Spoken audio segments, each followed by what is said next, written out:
Hi, this is Steve from YourGuideToChina.com. So I want to talk a little bit more about what is the key to successful business in China, whether you're just starting out, thinking about doing business in China. And the other day I was watching again the movie City Slickers. I know it's an old movie from the 80s. And Billy Crystal was talking to Curly asking about what's the meaning of life. And Curly said, one thing. There's one thing that you just need to figure out, and that'll be uh, the meaning of life. And for me, what I want to say is there's one thing that's I find common amongst everybody that I've ever met or heard of that's successful doing business in China. And what is that one thing? The one thing is they come to China. They either are currently in China or they regularly visit China.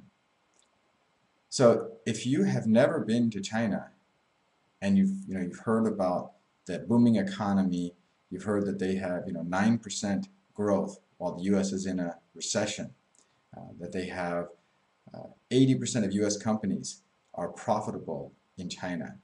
If you've heard any of these, that they have 1.3 billion potential consumers, any of these things that makes you think, wow, there's a great opportunity there. Well, the secret is have you been here? I'm currently in Beijing, China. So have you come here? Have you seen it for your own eyes? Have you checked out the the situation?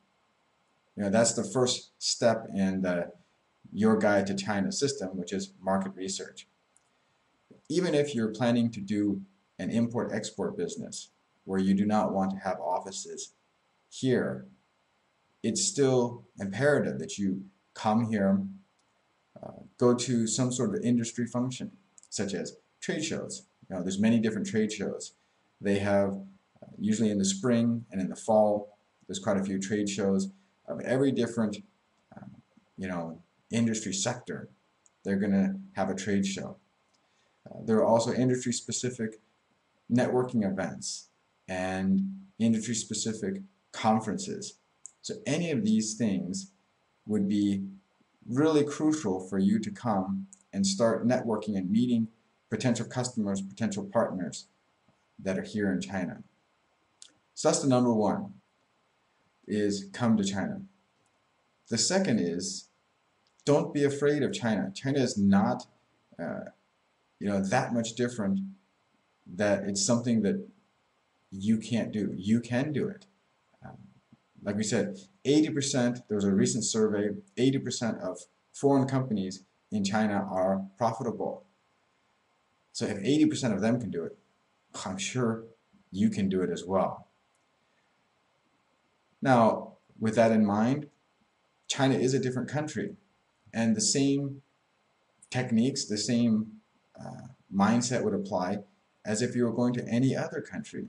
You know, if you're trying to open offices in another country, it's important to realize this is a different country. They're going to have different customs. They're going to speak a different language. So these are all things that it may take some time to understand, to get acclimated, right? They use chopsticks when they eat. And if you can't use chopsticks, well, it may take a while for you to learn or to just find a way to work around the fact that they are going to eat with chopsticks. But in the end, if it's doing business, business wants to make money. They want to get a good value at a low price. That is common. It's easy to focus on the differences. Uh, I know I subscribe to one blog, and there's the blogger likes to focus almost every single day on the differences of China. How this is different than the blogger's home country. This is different, and that's great. If that's what we want to look for is the differences, there are no end to the differences. But if we're interested in finding a way to work, there's also plenty of opportunity to work. So that's the key thing. Step one, right? The four steps are do market research, then find out what location you want to be working, or what location are you going to be finding partners? Then set up your business. If you're going to be here in China, you're going to choose what type of entity you're going to form your business. So market research, location, set up the business, and then run your business. For each of these, there's a lot that can be said. You know, how do you do market research? We talked about the basic ways, which is trade shows, conferences, networking events. This is a great way for someone to start, is market research. And there are more ways that people can do market research depending on what's your interest. So I really encourage you, if you haven't already or if you're not already, come to China. And when you're here, drop me a line. Send me an email to steve@yourguidetochina.com. And I would love to take you and your friends out to dinner and see what ideas you have for doing business here in China. All right. Thank you very much for your time. Look forward to meeting you.